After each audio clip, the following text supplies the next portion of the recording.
Alright, hey, how's it going, everyone?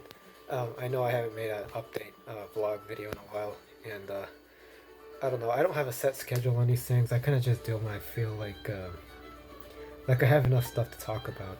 I don't want to just like throw out some random vlog video where it's just nonsense, nothing for a while. But yeah, no, I don't remember what the last vlog was about. I know I uploaded a couple things, which were more like unboxings, but this is kind of more of what I've been up to lately. Um, I don't even know what month it is anymore. Uh, I actually had a week off from work this past week, which was kind of nice. Usually, when I pick up a job, I try to get as many hours as I can. I'm not one to ask for time off, but my manager was like, "Leo, you have too many. You have a lot of vacation time. Do you maybe want to use a few of them?" And I'm like, "Is there any way I could probably get a week off?" And he's like, "Yeah, if you want to, you can do that." And I did. And with that, I ended up organizing a bit. I I had like a stack of mail, a bunch of envelopes that I just didn't get around to.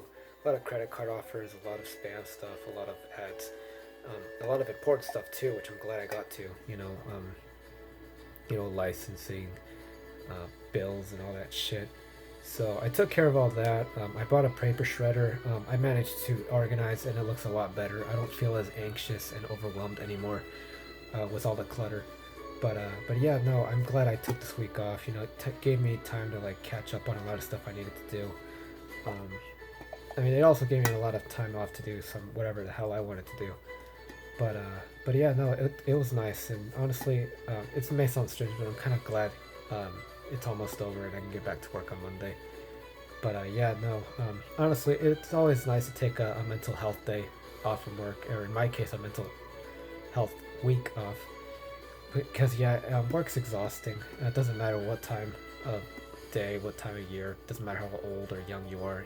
Work is work. It's never easy. But yeah, honestly, I want to show you guys a couple pickups I did. I collect for the PlayStation 1. It's my favorite console ever. Um, Usually, I'm not gonna try to go for a complete collection. I just really go for games that seem interesting. One of them that I picked up was Intelligent Cube. This is a cult classic. Um, this game, I wouldn't say it's underrated because it certainly isn't. Sorry, there's a glare on here. But yeah, this was included with the PlayStation Mini. I never got it because a lot of the games that were on that thing I already owned. I would have liked it mainly just for the HDMI output for the games to look a little clearer on my screen. But honestly, I really just rather get the physical versions of these games. I'm not a big fan of the like emulator based hardware. I like the original hardware.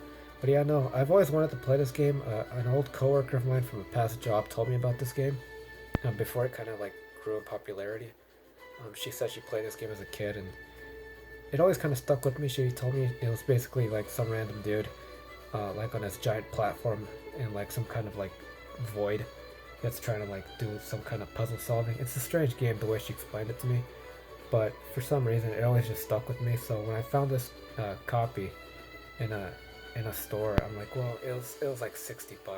I didn't want to pay that much for it, but that's honestly the cheapest I've ever seen this game. It usually goes for a lot more in secondhand shops.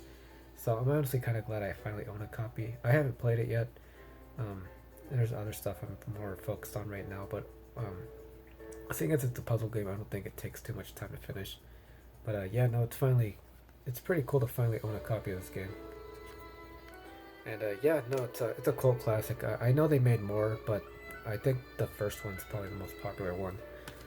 And another cult classic I picked up was actually this one as well, The Legend of Legaia. I actually bought this a few weeks ago, but I just never got around to mentioning it. I hear this is a very good RPG. It's kind of like a mix between like a fighting game because you have to do like inputs in order to make an attack stronger. Honestly, I'm not too familiar with this game, but I'm glad I own a copy. What's weird is that it comes like in a 2-disc case, but it's only a 1-disc game, which I don't understand why it was packaged like that, but whatever. I saw gameplay and it looks pretty cool, but again, I'm glad I just own a copy, so one day I'll probably get around to playing it. But yeah, another cult classic RPG. It has button prompts, kind of like you find like in the Shadowheart games or the Xenoblade games. But yeah, no, I can't wait to try it out one of these days. Um, Well, cleaning out my room, I had a stack of like CDs that I started listening to while I was cleaning my room. You know, Green Day, Creedence Clearwater Revival, Nirvana. I'm from the Northwest, so it's punk rock's what they play up here. But yeah, one CD I forgot I had that I really like a lot is Little Voice by Sarah Bareilles. I adore Sarah Bareilles, and this is probably my favorite album of hers. I've heard her other albums as well. Kaleidoscope Heart, I think, was one of them, and the other one was like Confessions of a Waitress or something. It's like a off Broadway show. But no, Little Voice, I think, was like her like debut album. I think this is the one that had, because I think she put out an album before this, but it was kind of like an independent studio album. But this is like a full fledged like a record label signed her, and she got like, I think this is the one that had Love Song. Um, but yeah, no, I love Sarah Bareilles, and this is a great CD. It's really good, and honestly, I forgot I had it, and I'm glad I still have it. I was hoping I still had it, but yeah, no, I listened to it while I was like organizing and whatnot, and it's still a great CD. Really great music. I've actually like organized. I keep bringing that up, but really, it's kind of like the focus of what I did this week. I found a couple books I had lying around. I read this book a few years ago, The Lost World by Michael Crichton. Um, Michael Crichton, obviously, he's known for Sphere, The Andromeda Strain, Westworld. Um, I think there was another one he did. It was called I think it was called The Great Train Robbery. I mean, everybody knows Michael Crichton for Jurassic Park. This is the sequel to that, The Lost World. If you've seen the movie, you know it's about Site B, Isla Sorna, Ian Malcolm on a group expedition to the island. In the movie, it's to rescue Sarah Harding. In the book, it's actually to do like research and development on the dinosaurs to basically observe and research. Um, Honestly, I love the movie. It's a guilty pleasure. It's probably one of my absolute favorite movies of all time. But this book is incredible.